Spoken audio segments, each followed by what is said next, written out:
The RTX 5070 Ti is finally here. As per every generation of the NVIDIA GPUs, they will introduce the highest end first and then slowly go down the product stack. For the RTX 5070 Ti specifically, we do not have the Founders Edition, just like the 40 series. So, we are reviewing the MSI GeForce RTX 5070 Ti Ventus 3X, the most affordable RTX 5070 Ti that MSI has to offer this time around. And our studio is currently out of commission, so you will just see repeating footages of the GPU instead. Now, since the RTX 5070 Ti has a starting price of $749 US, we are going to compare it against the RTX 4070 Ti Super, 4080 and 4080 Super, and even the 4090, just to see what kind of performance that we are getting with this new generation. Now, once again, this is a card from MSI, and it has really good packaging. The card is packed in thick foam and there isn't much accessory other than the essentials like the double 8-pin to 12V high power cable and another minimalist GPU holder. As for the card itself,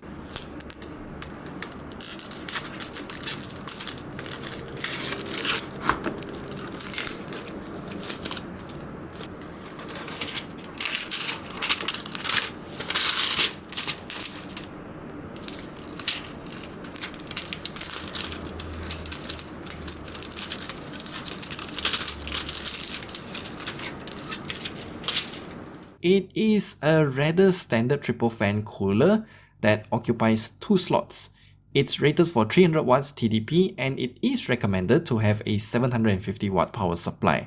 The display output options on this GPU is pretty standard, featuring triple DisplayPort connections and 1 HDMI port, something that we've seen on most GPUs nowadays. Before we dive into the benchmark numbers, here's the specs of our test bench.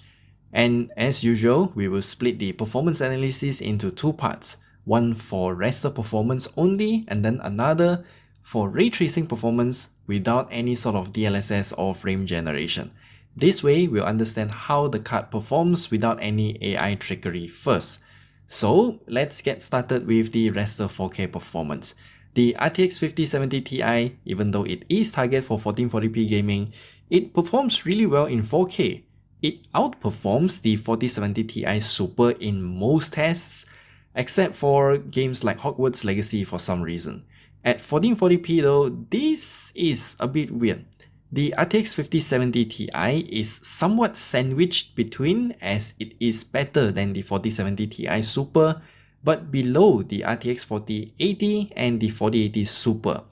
A similar trend is observed for 1080p, where in certain games like Spider-Man Miles Morales, Horizon Zero Dawn, and Hogwarts Legacy, the 4070 Ti Super actually performs better than the new 5070 Ti.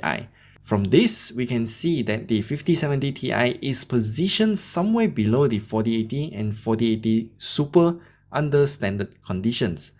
Its gain over the RTX 4070 Ti Super is fairly reasonable, which is about 10 to 20% depending on the games, and that's actually quite substantial.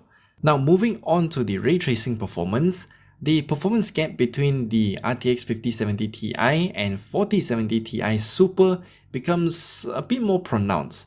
At 4K, most games remain playable but struggle to maintain 60 FPS on average, affecting the overall smoothness. This is where DLSS 4 multi-frame generation will smooth out the gameplay, but we are leaving that for a little bit later. At 1440p, it is the same story as the raster performance. The 5070 Ti will consistently outperform the 4070 Ti Super, but it doesn't surpass the 4080 or 4080 Super apart from Hogwarts Legacy. In 1080p though, we can start to see that the RTX 5070 Ti is getting closer to the 4080 in terms of performance, but the overall performance ranking remains pretty much the same across all of our tests. The performance gain is similar to what we saw in our raster performance tests, which is again about 10 to 20%. And this is where the supposed performance gains of the new RTX 50 series will be the most prominent. DLSS 4 and its multi-frame generation feature. Of course, there is the controversy of AI generated fake frames, but there is no denying that DLSS 4 is going to improve the performance a lot.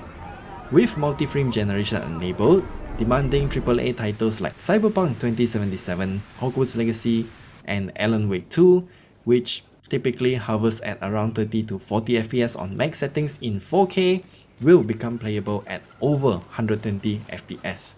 The input remains responsive, making it a viable option for high refresh rate gaming as well. Since not all games have multi-frame generation option built in, we can actually just head into the NVIDIA app to enable DLSS override to forcefully let us enable 4x frame generation. For example, Spider-Man 2 does not natively support this feature, but with DLSS override, it can still reach those high frame rates. And this is where the biggest point of controversy comes. The AI generated frames are not perfect, especially for fast-moving scenes.